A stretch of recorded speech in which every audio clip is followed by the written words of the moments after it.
Welcome to the Nonprofit Exchange. Stories, tools, and wisdom shared by leaders for leaders to help you raise the bar on your own excellence and release the potential inside of you. Now, here's today's show. Welcome to the Nonprofit Exchange. This episode is so exciting. I've got a new friend who's in the town where I live, the city where I live, Lynchburg, Virginia. He's the dean of the music school at Liberty University. And with a short visit with him, I just was amazed at the impact he's had in the short time he's been there. And I know this because I know the people in the music school. And so this is an example of how a leader builds high-performing culture. So welcome today, Dr. Stephen Mueller. It's such a pleasure to have you on the Nonprofit Exchange. Thank you, Hugh. It's great to be here with you.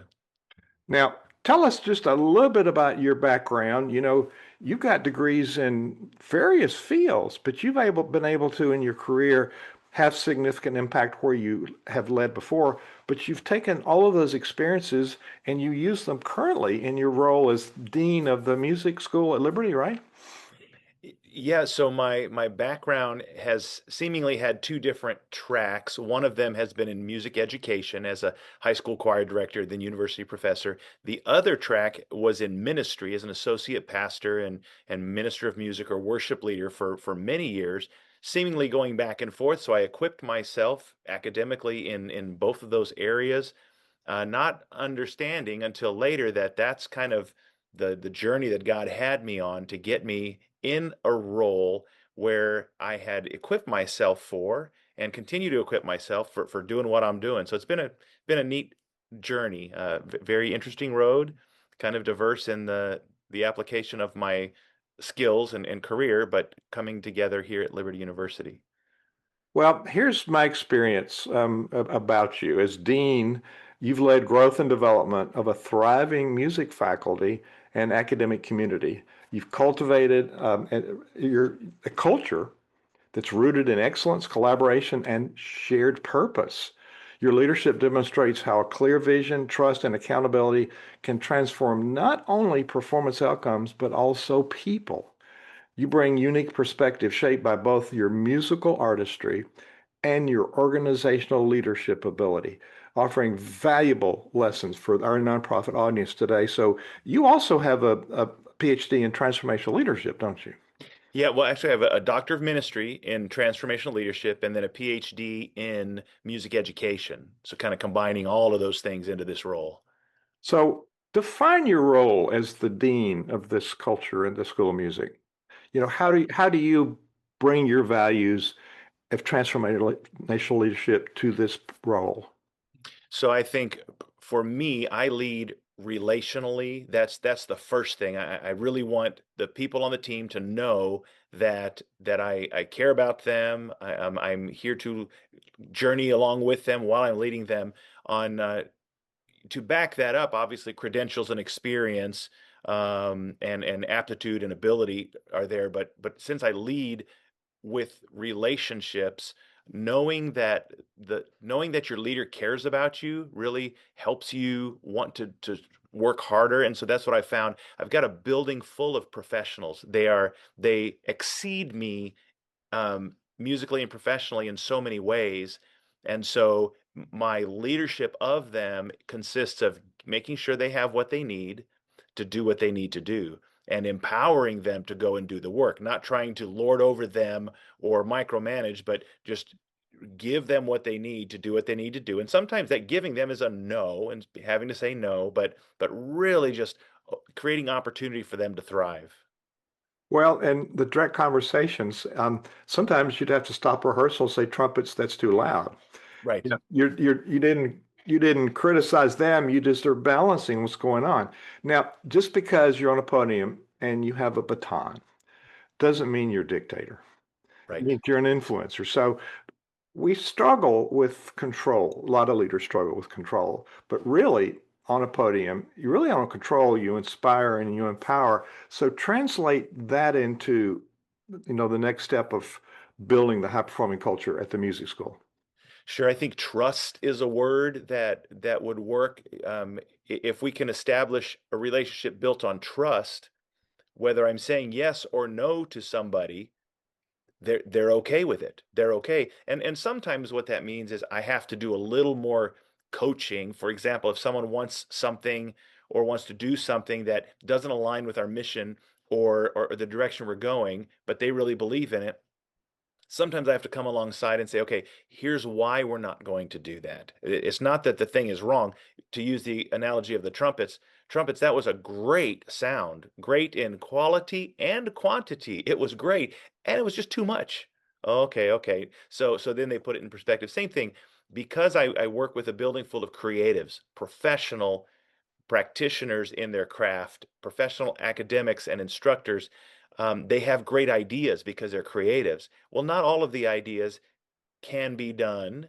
Not all of them should be done now. So we refine that creative energy towards a direction, a mutual direction that we're going.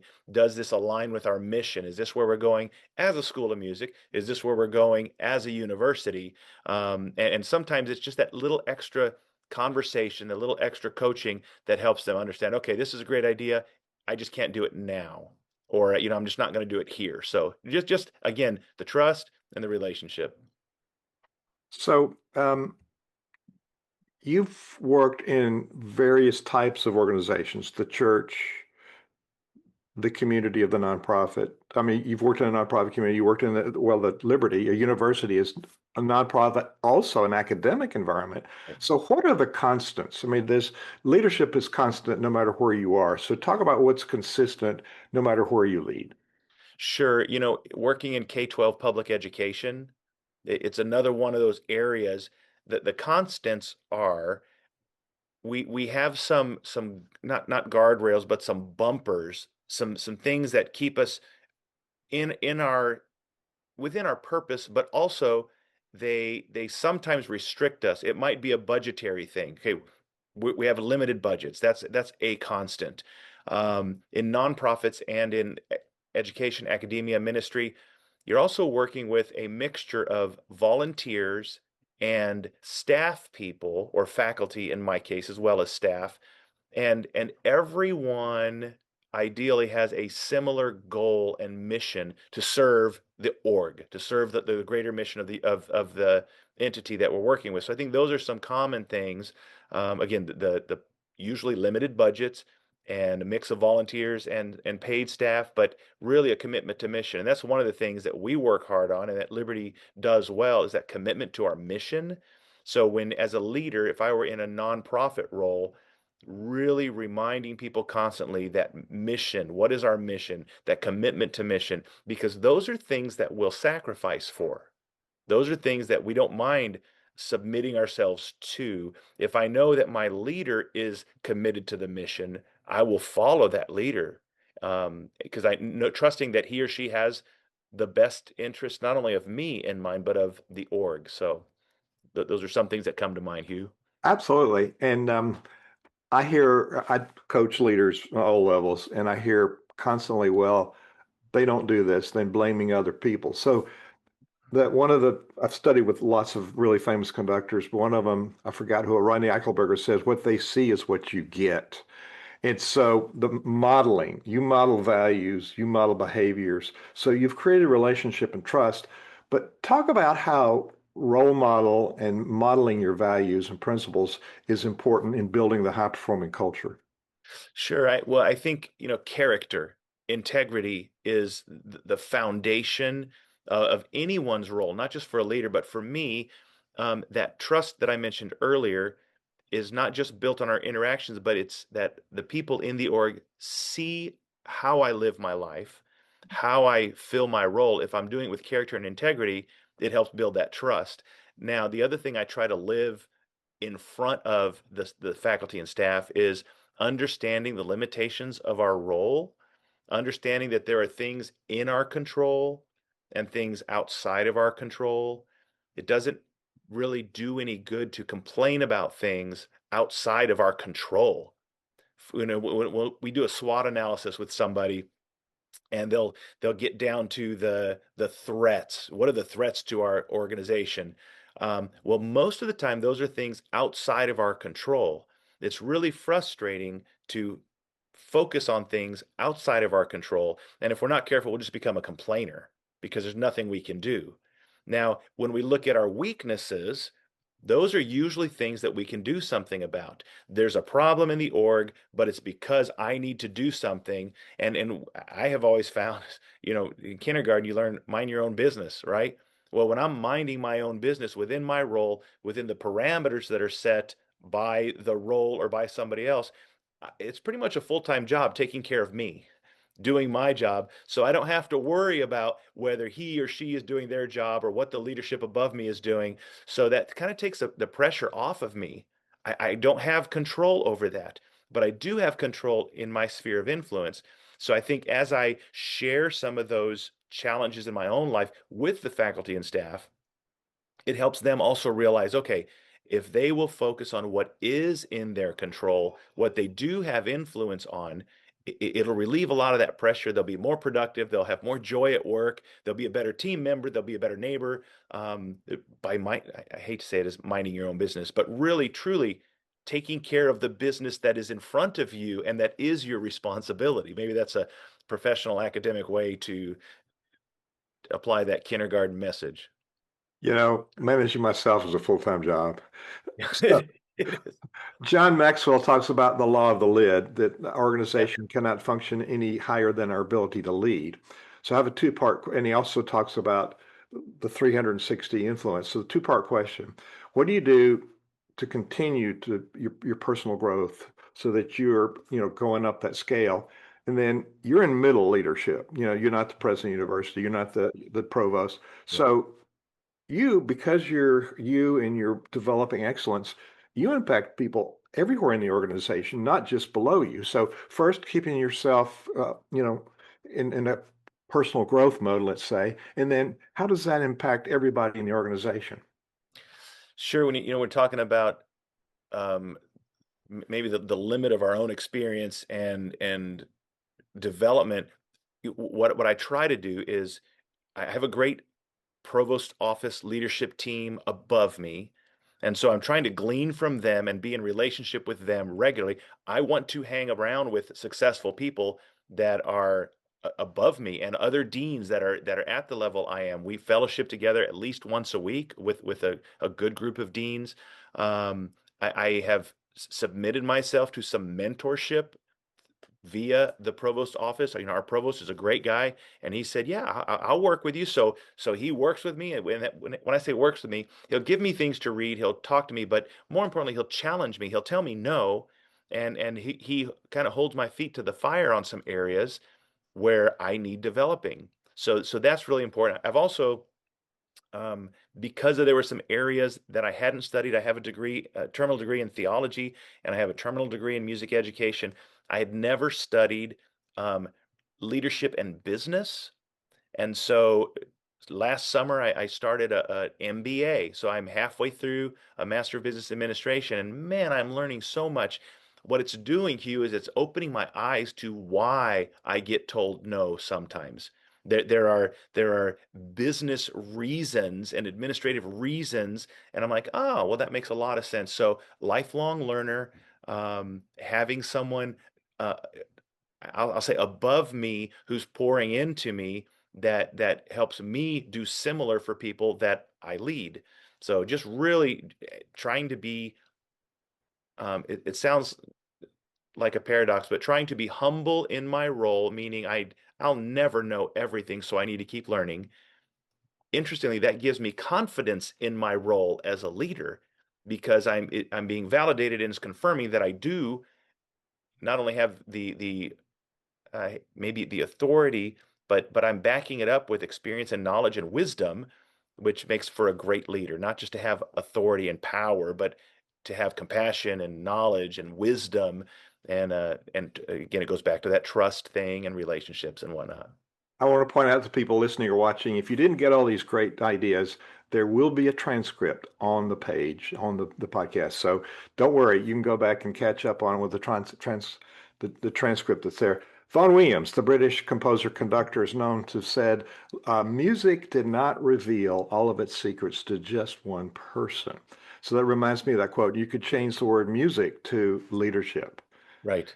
to being a dean. So that's a really wise quote. I can't find the quote, but I think he did say that. So in the work of Murray Bowen, a psychiatrist, Family Systems, talks about multi-generational transmission process, and I in my fifth 60s discovered one thread of my family, CPA, black or white. Other part of my family is nonlinear. So Okay. what am I as a conductor? I am right left brain. So Yeah. talk about the advantage of that. When Robert Shaw does a dress rehearsal, he's got every minute scoped out. So he's doing creativity within that. So as a conductor, we can balance the creative and the systems, analytical. So talk about how that's an advantage having that skill set as a leader. Sure. Well, I think sometimes that line between the two is much fuzzier than we would think. The story, it's anecdotal and probably true that a young student went up to master conductor Bernstein one time and just said, how do you conduct and lead us so musically and so inspirationally?" And the story goes that he said, I look at the music and what the composer wrote in there, and I do it. And that was the secret. The confines of the written music provided the space for musical creativity. So I think as we lead creatives in business, we would probably call them entrepreneurs, and sometimes feel like, well, I'm not an entrepreneur. Well, in our space, they're creatives. And so really, and then we have the people that I would say they have like the music theory mind. They want to know the math, the structure. But we kind of end up in the same place. A good creative knows how to put structure to their creativity, like a good entrepreneur knows how to put form to a plan and create something. And on the other side, there are those that understand the what's going on behind the scenes, the whether it's accounting or the analytical, the data part behind the creative, or the musical structure, how music is built. But we end up in either a healthy functioning org or in a performance. You can't have one without the other and be successful. So as a guy in the middle, I'm moving into executive leadership in an org that is creative and expressive. We really do need each other, and a lot of people have, like you mentioned, you really do have both, Hugh. You can function really well in either one, but your best work comes in the middle. Nothing's really great on either end. Let me give you an example. I have some great ideas and some songs, some melodies that I've written, and they're incredible, and no one will ever hear them because I've got to get that other side of me, the discipline, and get it down and refine it and have people look at it and shape it, and then maybe something good will come out of it. Or on the other hand, it's the paralysis of analysis. It has to be perfect, and I can't release anything, because it's not perfect. So, but in the middle, these two things meet, and I think that's maturity, where we can say, yes, this creative idea now has structure, or my, however you want to apply that. And in the middle, we have productivity and efficiency and stuff that everybody can enjoy, whether it's a business or a piece of music or a music school or a university. We've got to have it all. Let's talk about that is such a great answer. It's paying attention. You Yeah. got the rules, you got your principles, you got your procedures, but wait a minute, life happens. So one of the things in all of these dynamics that you're talking about, very creative people, very well-meaning people. Let's talk about the fictitious topic of conflict. So Yeah. conflict in one sense is the sign of energy. So many leaders want to just avoid it, which makes it worse, and just retract. So you've built trust, you've built relationship. And so it's like the trumpet thing. You didn't assassinate the person, you just made a course correction. And if you don't Yeah. do that, you're perceived as a poor leader. So there's another balance here. How do you recommend in the culture of volunteers or even paid people, have personal feelings. So how do you do course corrections and still preserve the relationship with the person and their personal integrity? Sure, we use a phrase around here all the time. We'll say, "Man, that's a good problem," but it's a problem. There are things that we run into all the time that are legitimate problems. It's a conflict. Either it's a decision that people can't agree on, or but these are problems. We don't know what to do. We have too many of this or not enough of that. And we regularly come to the conclusion that, man, this is a problem, but it's a good problem because it's forcing us to think outside the box. We're going to have to make decisions that are going to make us more efficient, going to make us better, but someone's going to have to yield. So we go back to that tension there. It goes back to relationships when you have to deal with somebody. Um, there is a conflict. There's a stressor. Um, I'll tell the staff and faculty as their leader, um, you can come and tell me anything you need to tell me. You can come and say something about me. You can say something to me. There's a time and a place. The biblical model we use is speaking the truth in love. On one side, there's the error of speaking the truth. Well, at least I'm honest. We talk about that, and you got these rude people that are kind of jerks, and they'll fall back on that. Well, at least I'm honest. Or we'll have these non-confrontational people, right? And by the way, when someone says, at least I'm honest, what they mean is, I'm going to be honest about you and your faults, never about their own. Or you have the non-confrontational people that they just want to get along, so they never confront anything. They never bring up anything that's hard or that needs to be dealt with. But the model is speaking the truth in love. And I always define that as telling the truth, speaking the truth in the context of a loving relationship. What that means is like a medical doctor, it's pretty rude. In 2024, I had two knees replaced. That doctor, Hugh, that doctor was very unkind to me. He cut me. He cut me. And he tore out with violence my knee joint, cut my bones and puts it was so mean and it hurt afterwards and it took my well, why did he do that? Because the truth is I needed it. So sometimes in relationships and leadership, we have these hard things. So understanding that it's good for the person and good for the org. I don't think I don't think leadership decisions are necessarily bad for a normal or a good employee, but good for the org. I think eventually they're good for the person and good for the org, even if they're uncomfortable. So working through that, and again, relationally, coming alongside somebody when people need to talk to me if I've done something wrong, they can come into my office, we'll close the door, they can say whatever we want. Now, there's a way to say things, and same thing with me. If I need to confront somebody, I don't want to do it publicly. That's not good leadership. But really having that kind of relational equity between us that says, yeah, come and tell me what you want because I'm not perfect, man. I'm I mess up as much as anybody. So I do need people coming and speaking truth into my life. Why? Because they love me. So that's some of the principles of how I try to address these things. One of the important leadership principles, skills that we know is listening. Right. And there's different ways to listen. And so you've just demonstrated that. And one of the things I see leaders, and the bigger the organization, the tougher it is for them to ask for people's ideas and opinions Yeah. because they feel like when they hear it, they're obliged to follow them. So every group I've worked with for 40 plus years, plus the places where I worked, um, has inspired me, and I've learned from everybody. So talk for a minute about, the exchange that you have. Now, I'm going to talk about Liberty a minute. I've attended the CEO Summit, and I'm just going to put that out in the air here. That's a banner event. It's a where leaders come to network and high principle leaders. And on campus, every student I meet has the values you're talking about. Nobody's complaining. And of course, I've worked with people in your music staff. Nobody complains, which is not really typical for musicians. We want to complain about somebody else. So the culture is very affirming.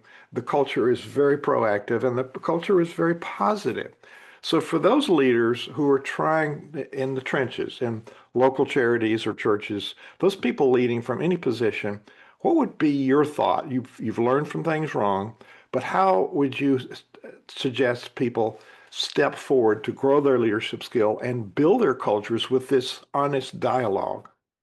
Yeah, so one of the things that happened a couple years ago, we had an accrediting body out here, and they were from three visitors from outside universities came in, and one of the findings that they started with was they had not visited another university where the commitment to mission was as universal as it was here. And they said from the students to the staff to the faculty to the lower administration, upper administration, the commitment to mission was consistent, and that was something commendable in their eyes.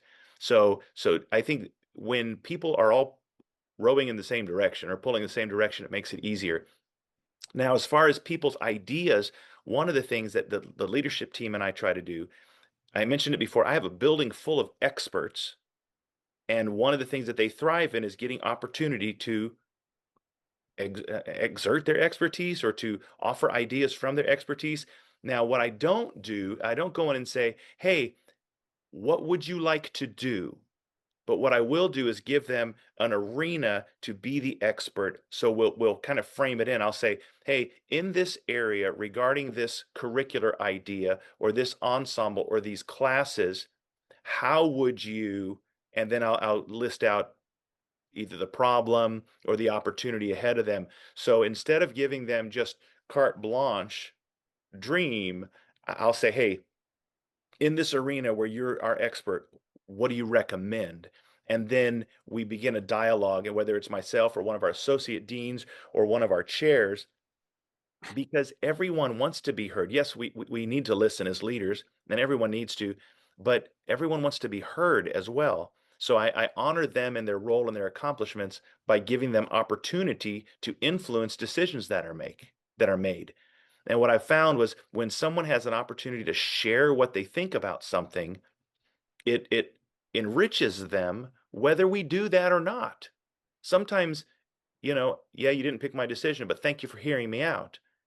And I'm like, well, I'm wiser because I heard you out, and it helped me realize that we need to do something a little bit different. So if I don't go with what you think, it doesn't mean your input was invaluable. I mean, it was not valuable. It helped formulate what we're doing. So really, that gives more buy-in relationally, organizationally, professionally. Everyone is a contributing member to the org. This time has gone so fast, 25 minutes, boom. This has been inspiration. I've heard some great themes that nonprofit leaders and church leaders can learn from today. You know, be very clear on your values, be very clear on your leadership position, have a mentor because we don't know everything, and Right. have relationship and dialogue with the people that you're responsible for leading. So, what's one takeaway tip that you want to leave with leaders that, from your experience, that you say, here's an important thing for you to consider next? Um, I would say um, understand that for me, there was a wonderful dean in this office before I got here. And there will be a dean in this office, very likely a wonderful dean in this office after I'm gone. So I don't want to build things around me or make it about me. It's about the mission. It's about the mission. And then from the very beginning, just bloom where you're planted. Look around you. How can I serve? How can I lead? No matter what my role is, how can I do the things that God has created me to do in whatever environment He's created me to do it in, and then just look for opportunities to serve. People sometimes aspire to leadership and they get frustrated. I want to move up. I want to. And I'm reminded that God knows where I am. If I'm serving faithfully where I am and he has something else planned for me, he knows where I am. He knew where Joseph was. Joseph, when he was in prison or in a pit, he didn't sit around and pout and go, "Wow, I sure wish I was the second most powerful person in Egypt." No, he was just doing what he had to do wherever he was. And you know what? God found him. and got him to the place where he was supposed to be. So that's what I'd say. Just do your job, do it well, serve others, love people. Do your job to the best of your ability wherever you are, and off we go. Dr. Stephen Mueller, Dean of the Music School at Liberty University in Lynchburg, Virginia. This has been an especially rewarding interview. I have interviewed 625 leaders on this show, Okay. and this one has been very meaningful. And the details that you've given us, the wisdom that you share with us, work.